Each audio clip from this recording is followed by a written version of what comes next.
It was supposed to be one of the happiest nights of their lives. Two best friends, fresh out of high school, ready to take on the world. But by sunrise, they were gone. No struggle, no witnesses, just vanished. And they'd kind of grown apart. Suzie went with a different crowd than Stacy. This is the haunting mystery of the Springfield Three, a case that's been giving people chills for over 30 decades. Answering machine. I laid back down, waited for her to call me back. June 6th, 1992, Springfield, Missouri.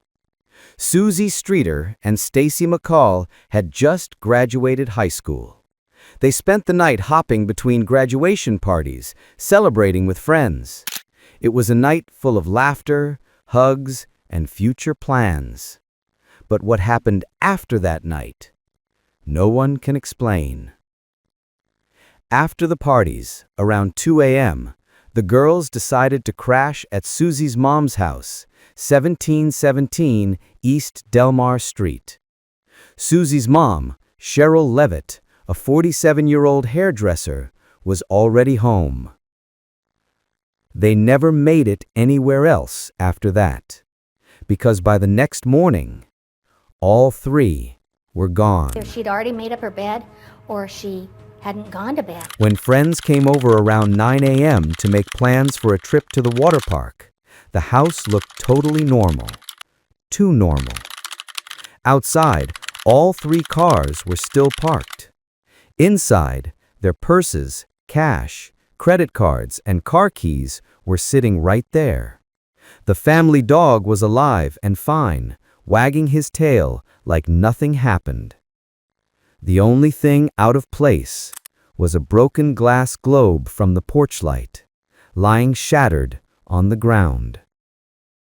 No blood, no mess, just that one tiny clue and an overwhelming sense that something very, very wrong Opened up the had purses happened. and went through.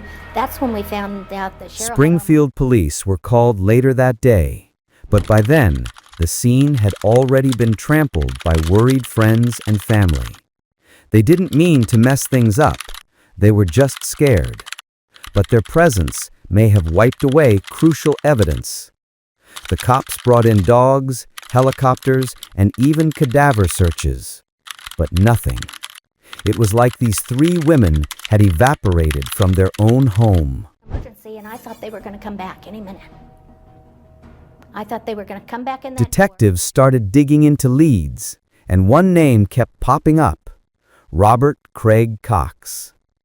Cox was no stranger to trouble. He had a history of violent crimes against women and was living in Springfield around the time of the disappearance. He was even arrested later in Texas for kidnapping and assault. When reporters asked him about the Springfield Three years later, he said, and I quote, "I know they're dead. I know they were murdered." Creepy, right? But he's never been charged. No evidence, no confession. Just words that make your skin crawl. Some kind of threads, you better keep driving if you know what's going on. Over the years, there have been all kinds of theories. Some say they were taken by someone they knew. Others believe they were victims of a random break-in gone wrong. There was even a tip about bodies buried under a local parking garage, but that search turned up empty. 30 years later, no remains, no suspects, no closure. Just three women missing from the middle of suburbia. Sherrill Levitt, Suzie Streeter, Stacy McCall. 3 lives frozen in time since June 1992. Somewhere out there, somebody knows what happened. But until that truth surfaces, the mystery of the Springfield Three remains one of America's most haunting, unsolved disappearances. If you want more real-life mysteries like this, hit that like button and subscribe, because some stories refuse to stay buried.